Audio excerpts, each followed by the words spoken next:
చూస్తున్నాం పాలెం రంగారెడ్డి ప్రాజెక్టు కేసీఆర్ గారు కట్టిస్తున్నాడా లేదు కాంగ్రెస్ బీజేపీ కట్టిస్తున్నా ఒక ఆలోచించి వాళ్ళు ఈరోజు వచ్చి ఏమంటున్నారు ప్రజాక్షేత్రంలో పాలెం రంగారెడ్డి మేము తెచ్చినాం అని కాంగ్రెస్ పాలెం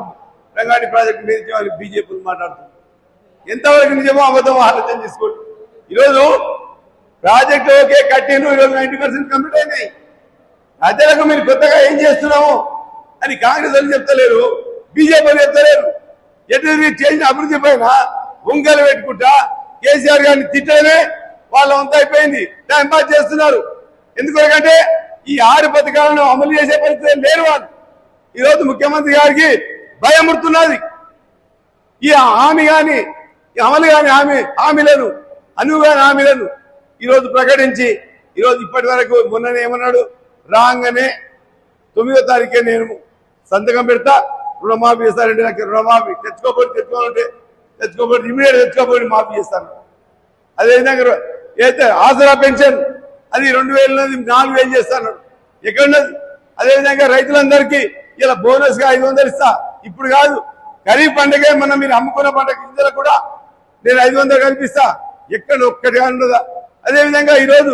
మహాలక్ష్మి స్కీమ్ ప్రతి ఇంట్లో ఉన్న ఆడపిల్లకు 2500 ఇస్తాను ఏదో ఉంది ఒక్కటన్నా ఉందా అదేవిధంగా ఈరోజు కేసీఆర్ గారు ఇచ్చే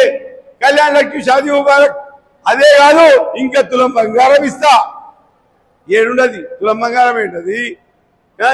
ఏ కార్యక్రమం ఉండదు ఎంతమంది కూడా 12 లక్షలు ఇస్తాను ఒక్కటన్నా అమలు చేస్తున్నాడా ఇప్పటికి 4 నెలలు గడిచిపోతున్నది ఒక్కటన్నా ఇస్తున్నాడా ఎటు తిరిగి బస్సులు ఉత్తర తిరుగుతున్నాయి ఖాళీ తిరుగుతున్నాయి కాబట్టి ఆటోలో ముట్టాడుకోనికే ఫ్రీ బస్ పెట్టిండు అది నిజమా కాదా ఒక్కసారి ఆలోచన చేసుకోండి అది వాళ్ళకు కూడా యాసకు వచ్చింది బస్సులో కూడా ఆటోలను తిప్పబెడుతున్నారు ఈడ తాడు ఆడతాడా వాళ్ళు ఎక్కడ ఆటోలు లేని చిన్నబట్టి తాను బస్సులు ఆపడు వాళ్ళకి యాసకు వచ్చింది వాళ్ళకి బాగా యాసకు వచ్చి ఉత్తర నాయన అని చెప్పి ముంగలిసిగా పోయిన పెడతాడు ఆడికి వాళ్ళు ఉంటారు ఆడికి వెళ్ళిపోతాడు వాళ్ళ ఇంటికి రావాలి మరి లే పాటలే బేసారి తెచ్చి ఈరోజు